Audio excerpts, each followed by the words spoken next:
തുടരും സിനിമ ഡൽഹി വിശേഷങ്ങളുമായി MA voice.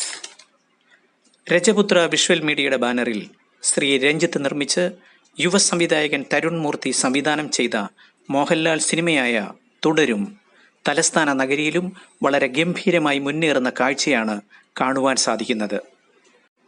സ്നേഹമുള്ളവരെ, തുടക്കത്തിൽ ഈ സിനിമയ്ക്കും ഏറെ കളക്ഷനൊന്നും ഉണ്ടായിരുന്നില്ല.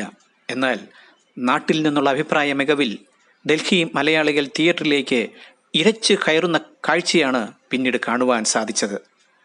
നമുക്കറിയാവുന്നതുപോലെ അന്യഭാഷാ ചിത്രങ്ങൾ സാധാരണയായി 2 ഷോയിൽ കൂടുതൽ ഒരു തിയേറ്ററിൽ ഇവിടെ പ്രദർശിപ്പിക്കാറില്ല. എന്നാൽ ഈ ചിത്രം 2-ാം ദിവസം മുതൽ 5ഉം 6ഉം ഷോകൾ വീതം പ്രദർശിപ്പിക്കുവാൻ തിയേറ്റർ പാർട്ടികൾ നിർബന്ധിതരായി എന്നതാണ് സത്യം. അത്ഭുതമെന്ന് പറയട്ടെ, പിന്നീട് അങ്ങോട്ട് നാട്ടിലെ എന്നതുപോലെ ശനി ഞായർ ദിവസങ്ങളിൽ എല്ലാ ഷോയും ഹൗസ്ഫുള്ളായി ഓടുന്നു എന്നത് എടുത്തു പറയേണ്ട കാര്യമാണ്. ഇന്ന് 3-ാം വാരത്തിലേക്ക് പ്രവേശിക്കുമ്പോഴും വലിയ ജനാവലിയാണ് ചിത്രത്തിനുള്ളത്. വർഷങ്ങളായി തിയേറ്ററിലേക്ക് പോകാതിരുന്നവർ പോലും ഈ സിനിമ കാണുവാൻ തിയേറ്ററിലേക്ക് വരുന്നു എന്നതാണ് ഇതിൻ്റെ മറ്റൊരു പ്രത്യേകത. മോഹൻലാലിൻ്റെ മുൻകാല സിനിമകളായ ചിത്രം, താളവട്ടം, തേന്മാവിൻ കൊമ്പത്ത്, രാജാവിൻ്റെ മകൻ, ചന്ദ്രലേഖ തുടങ്ങിയ സിനിമകൾ ആസ്വദിച്ച മലയാളികൾക്ക് അത്തരമൊരു സിനിമ തിരിച്ചു കിട്ടിയ അനുഭവമാണ് അവരുടെ പ്രതികരണത്തിൽ നിന്നും കാണുവാൻ സാധിച്ചത്. എടുത്തു പറയേണ്ട മറ്റൊരു കാര്യം, ഈ സിനിമയിൽ വില്ലൻ വേഷത്തിൽ വന്ന പ്രകാശ് വർമ്മയുടെ ഗംഭീര പ്രകടനമാണ്.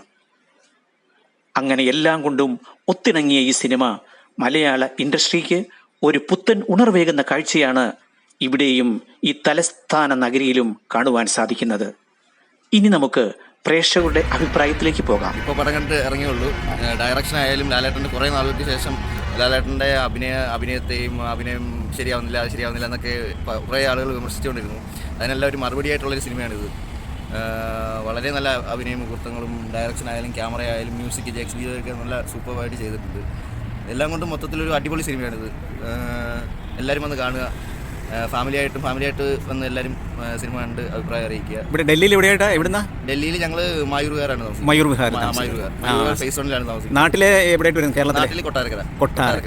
അവരൊക്കെ വളരെ നല്ല അഭിപ്രായം, വളരെ നല്ല സിനിമയാണ്. എല്ലാവരും വളരെ എൻജോയ് ചെയ്തിട്ടാണ് കണ്ടത്. രണ്ടാം ഭാഗം വരണമെന്ന് പ്രതീക്ഷിക്കുന്നുണ്ട്. അതാ നല്ലൊരു ക്യാരക്ടറാണ്. ഇതിനകത്ത് ലാലേട്ടൻ അവതരിപ്പിച്ച ഷൺമുഖൻ എന്ന് പറയുന്ന ക്യാരക്ടർ നല്ല ക്യാരക്ടറാണ്. അപ്പം അതിനകത്ത് ഇപ്പോൾ ജയിലിലേക്കാണ് ലാസ്റ്റ് വരിക്കുന്നത്. അപ്പം രണ്ടാം ഭാഗം പ്രതീക്ഷിക്കുന്നുണ്ട്.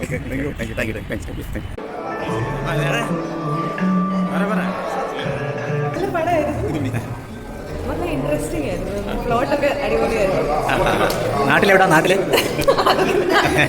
അല്ല, നാട്ടിൽ നമ്മുടെ ഡൽഹിയിൽ പടം കാണുമ്പോൾ നമ്മുടെ നാടിനെ പറ്റി ഒരു അഭിമാനം ഉണ്ടല്ലോ. അപ്പോൾ നാട്ടിലെ പറ്റി കോട്ടയത്താണ്.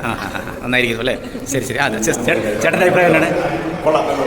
ഒന്നാം പടം വളരെ നല്ലതാണ്. ഓക്കെ നമുക്ക് ആകാംക്ഷ തോന്നുന്ന ഒരു പടമാണ്. ഓക്കെ. ഇത്ര കുറേ വർഷങ്ങൾക്ക് ശേഷം മോഹൻലാലിൻ്റെ ഒരു നല്ല ഫിലിം. ഞാൻ ഒരുപാട് കാലം കൂടിയാണ് പടം കാണുന്നത്. അതുകൊണ്ട് തന്നെ മോഹൻലാലിൻ്റെ ഒരുമാതിരി നല്ല പടം എന്ന് വേണമെങ്കിൽ പറയാം. ഓക്കെ. ഇപ്പോൾ ഡൽഹിയിൽ ഏകദേശം സമയം 10:30-ഓളമായി. അപ്പോൾ ഡൽഹിയിൽ നിന്ന് ഇവിടെ വന്ന് ഇങ്ങനെ ഒരു മോഹൻലാൽ പടം കാണുവാനുള്ള ഒരു പ്രചോദനം എന്താണ്? നല്ലൊരു സിനിമ എന്ന് കേട്ടതുകൊണ്ട് വന്ന് കണ്ടത്. നല്ല കുഴപ്പമില്ലായിരുന്നു. നല്ലതാണ്. എന്നാലും ഇതൊരു മാതൃകയായിട്ടൊന്നും എടുക്കുന്നില്ല. കാരണം കൊല്ലം പോലെയൊന്നും നമുക്കത് താല്പര്യമില്ല. എൻജോയ് ചെയ്യാൻ വന്നതല്ലേ. തീർച്ചയായും ഓരോ നാട്ടിൽ നടക്കുന്ന സംഭവങ്ങളൊക്കെ ഇങ്ങനെ കണ്ടതിൽ സന്തോഷമുണ്ട്. കുഴപ്പമില്ല. ശരി. അപ്പം നാട്ടിലെവിടെയാണത്? നാട്ടില് മുറിഞ്ഞപുഴ. അതേ ഭാഗം ഇടുക്കി ഭാഗം. Idukki. Thank you so much. ചേട്ടാ, സിനിമ കണ്ട് ഇറങ്ങിയല്ലേ, ഒരു അഭിപ്രായം പറയാവുന്നത്? അടിപൊളി സിനിമയാണ്. അടിപൊളി സിനിമയാണ്. ഓക്കെ. മോഹൻലാലിൻ്റെ പഴയകാല സിനിമകൾ ഈ സിനിമ കാണുമ്പോൾ ഒരു ഓർമ്മ വരുന്നുണ്ടോ എന്നെനിക്ക്? ഒരു ദൃശ്യം പോലെ തന്നെ തോന്നുന്നു. ദൃശ്യം സിനിമയുടെ ഒരു ഭാഗം പോലെ തോന്നുന്നു. ഓക്കെ. Thank you.